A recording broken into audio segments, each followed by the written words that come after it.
Hi, I'm Dr. Renee Miller, and this is Dr. Paul True. Hello. And today we're going to be talking about post-traumatic stress disorder and a couple of things regarding that. One of the things that Dr. Paul True is going to talk about has to do with the ancients and how they dealt with tribal communities and how they dealt with preparing their warriors for war and then bringing them back home, the cleansing rituals that the communities put them through to help them reintegrate. And we're also going to be talking about the emotional cycle of deployment and some of the things that that families and the troops struggle with when they are preparing for deployment. So today we've got a lot of information we're going to be sharing, and then also what I would like to invite you all to do as you're listening to us is thinking about some things that you would like to hear more about or questions that you might have. We'd like to make this a dynamic process and interactive process. So if you could email us any questions or issues or concerns that you might have that relate to deployment cycles and post-traumatic stress disorder and combat stress, we would love to be able to answer those questions as we're going to be doing this on a weekly basis every Monday at 3 p.m. PST time.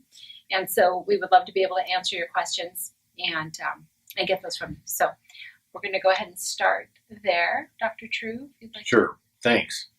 And welcome everybody. So,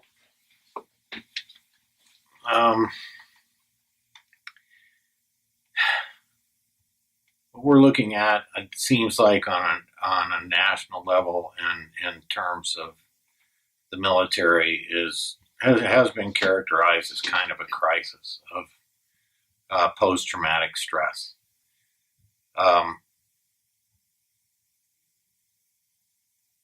And this is not a new thing.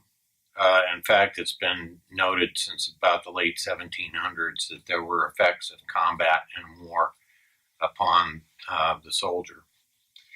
That as warfare became more modern, less hand-to-hand, more at a distance, more violent and destructive, it seemed to require more and more medical intervention. It struck me, though, that there's always been a necessity for a warrior class. Every society has some provision for fighters, protectors, warriors that protect the group. And the original groups, as they talk about it, is probably a tribe or a clan that had to band together in some sort of collective way to protect itself against others. And therefore, war and warfare and the warrior class becomes embedded or connected to the reason for being of the clan or the tribe in the first place. So from very early on, the warrior class is connected with the identity of the ruling group. And its function and purpose is to protect that ruling group, is to protect the society out of which it springs. And this has been such a necessity that we've had armies and war and warfare ever since, recorded history happens. Now, in those terms, there was always a preparation for war and a de-preparation, let's say, or a debriefing or a cleansing from war that took place. Because war, as necessary as it is seen to be something of a non-typical, unusual, and special situation for which the warriors had to prepare themselves. They had to gear up into the violence or the frenzy or the point of view, the state of mind that they would have to be in order to actually violate what are otherwise society's rules, to kill other human beings and to destroy property. We recognize Go ahead. Did you want to say something? No. Okay. Sorry, just cleared my throat. This creates a problem. It's necessary to do that in order to protect the society, and yet that energy cannot come back into the society once it's been exercised, or once the warrior has been placed in that specific form of energy or specific state of mind. So there have been, since time immemorial, rituals to cleanse the warrior of that energy of war, so that the destructive energies do not come back into the societies. So there's always some sort of separation. There's a separation of the warrior to begin with in order to prepare for war, and the warrior maintains that separation outside the village or the tribe while the cleansing's going on. I'm thinking now of the Cherokee Indians. And it wasn't every warrior that went to war that had to go through the cleansing, but only somebody who had killed someone or who had touched a dead person. Because it's always been believed, and we believe it even now, that if we're touched by death, something that experience clings to us, transforms us. And the viewpoint of the tribal societies is not something that should come back in to the peaceful setting where women, children, old men, grandfathers, medicine men, all that reside. So the person has to be put back again in consonance with the normal everyday energies that there are. So the Cherokees, for a person who had killed somebody or had touched a dead person, they were required to remain 4 days outside the village. They would bathe 7 times in the morning. They would bathe 7 times in the evening. They would have dances at night. No women, no contact with women at all. And certain victory chants were chanted. Other things were said. So that by the time that 4 days was over, the transition in the warrior had been made so that he could enter back into society. Our basic problem, I think, is that we do not have that kind of a unified society like the Cherokee tribe. We don't have a single myth that governs us. We're a pluralistic society. We have a number of different religious beliefs and people with no religious belief at all. We have a number of different ethnicities that come into the armed forces that bring in their own cultural set. And so we need to do something different, as it were, to make that adjustment from the warlike mind to the peaceable mind, from the warrior's mind into the citizen's mind, let's say. And I think it's very necessary for that to happen. I think part of the suffering that happens with troops that return from the war is that they don't have an adequate way of making that transition, and yet they know that the warlike mind that they have, that they had to have, it was necessary for them to have that in order to survive and to protect us and to carry out the mission, can't go into ordinary society. And so they struggle against it and think that they should just be able to overcome that and change that by themselves. I think those energies that we're dealing with are way too deep and way too strong for any one individual to overcome necessarily by themselves.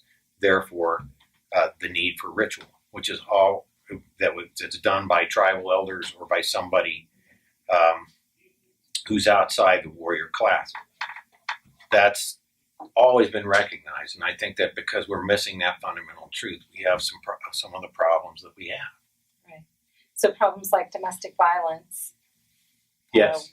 Actually, one of the main problems that returning troops struggle with is domestic violence in the home, or just violence in the streets in general. I think that not only do we still have that warrior mindset that Mm-hmm. they're struggling to rid themselves of while they're trying to live among society, they've also got the terrors of war and the things that were Correct. stored in their whole system, the mind, the body, the soul.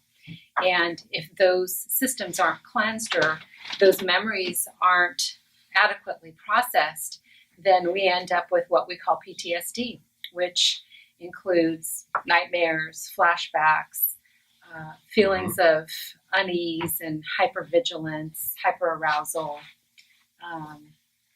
What are some of the other symptoms? I just want to say hyperarousal means like being on edge a lot, being highly irritable, being like super geared up, as if the bad thing is going to happen, as if the same preparation that we would need in battle or in a combat zone or a combat situation is still present while we're in Walmart or Stater Brothers.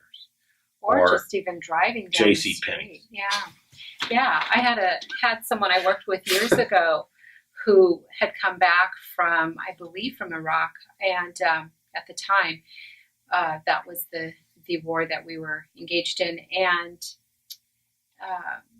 they had come to see me. He and his wife had come to see me because they were driving along one of the freeways here, 5 freeway, I think, down in San Diego area, and he rolled his car with her in it because a bag, a plastic shopping bag, floated across his pathway, and he said he just flashed back to an IED, and it scared him, and he jolted the car one way and then the other, and it flipped over. And fortunately for him, the wife had enough. She made it. They both made it through the accident, but she'd had enough with this sort of anxiety and hyperarousal behaviors that she basically required him to get some therapy. And when we talked about that and did some work around that, he was able to resolve those leftovers, I guess.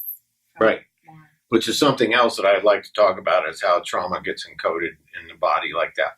However, I just want to defer that for a little while because you raised a very important point, which I would like to follow up on, and that's it's not just the violence that comes in, but also this vigilance, this set to survive, but a sensitivity to what's needed for survival in the combat situation, or the witnessing of something extraordinarily violent, horrible, horrifying, terrible. War is a terrible scourge. It's a terrible thing for anybody to have to go through. And yet, to start at the beginning, there's a necessity for a warrior class. It has to happen. How do we take care of our warriors? How are we taking care of our warriors now? That seems to me to be the crux of the VA's emphasis on PTSD treatment, what we're doing here with this, these broadcasts that we're going to do. But it's not just the violence, it's the set, it's the war-like set that's brought back. As you mentioned, there's domestic violence that happens, high degree of substance abuse, especially alcoholism, in an attempt to deaden something of that intensity of mind or that intensity of set that's there.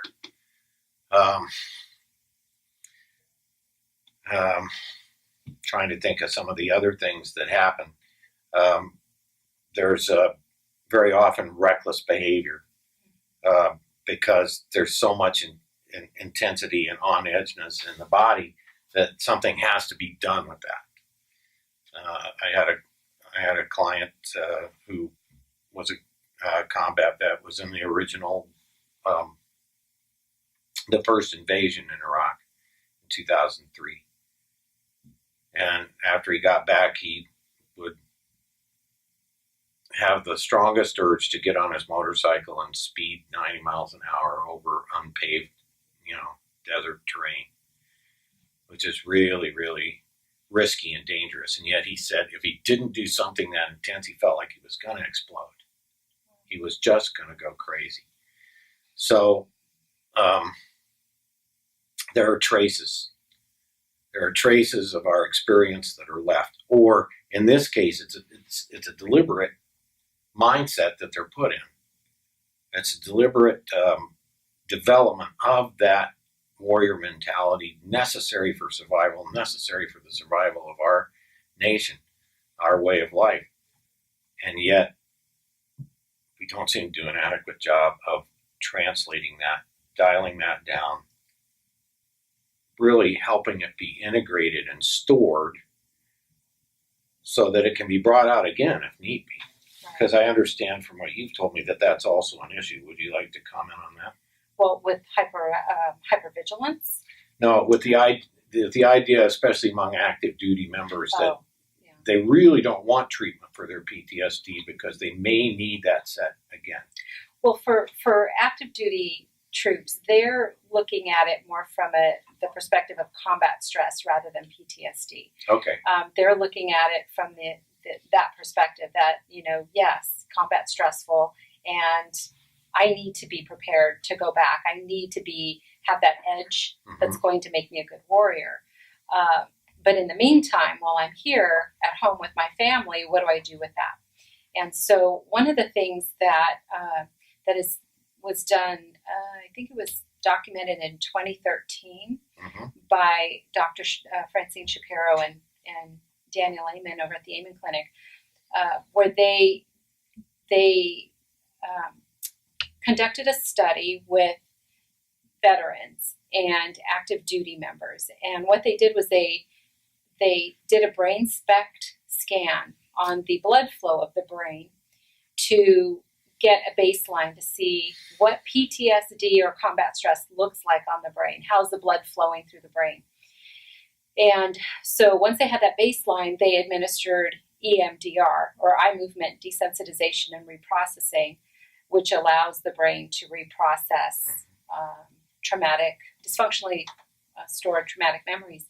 And so they administered EMDR and then re-administered the brain SPECT scan and saw that there was actual movement in the flow of blood from implicit memory to explicit memory in the areas that carry or contain those aspects of memory. And so now they had something that was evidence that showed that when we administer EMDR, we actually can see changes in the brain. And so it's documented, it's all well and good. We now know what to do for those who are going to go back into service or are being redeployed. As soon as they get back, we get them, I guess, what we would call a cleansing ritual would be to administer EMDR as soon as they return and get their brains, get the memories restored, reprocessed in the brain so that they can move on and reintegrate into their family systems more effectively. What they found was really incredible. When these people came back and they re-administered their SPECT scans to see if there was any changes or what type of changes happened between the time that they had been administered EMDR and then, what they had experienced this last tour of duty, was they found that their symptoms there were no PTSD symptoms. The brain had not shifted from that post EMDR treatment. And so what they figured out had happened was that the reprocessing of these memories allowed the military folks to actually be able to build resilience to stress. So they were able to go back into war and were able to do what they had done before, but they weren't stuck in that combat stress or PTSD cycle. So now we know that EMDR is the gold standard for treatment of PTSD or trauma, and I think it would be wonderful if we could get the VA on board with that to have that as a requirement, part of the debriefing, process for returning military folks to actually have EMDR as part of their debriefing process. So. Oh, I think that's an excellent idea. And that was my thought exactly on why bringing up the whole idea of needing the cleansing ritual, the readjustment ritual, because it seems like that has to be administered individually, as everything else is administered individually these days, because we have no overarching cultural matrix or pattern that it could be done as a group. But I think that's you're going exactly where I thought we should go with it. I think that's exactly what's needed, and that's really a wonderful finding about the resiliency of it. I noticed that you used the terms implicit and explicit memory, and I just want to note that I'd like to talk about those in terms of how trauma just ends up being a problem for us. I'm wondering if you wanted to talk about the deployment cycle. No, go ahead. Okay, all right. So only some people get PTSD or combat stress, even those that are exposed to violent things. Why this happens, we're not really sure. In my experience doing PTSD or doing EMDR, I'm getting my acronyms mixed up here. Too many four-letter acronyms going on.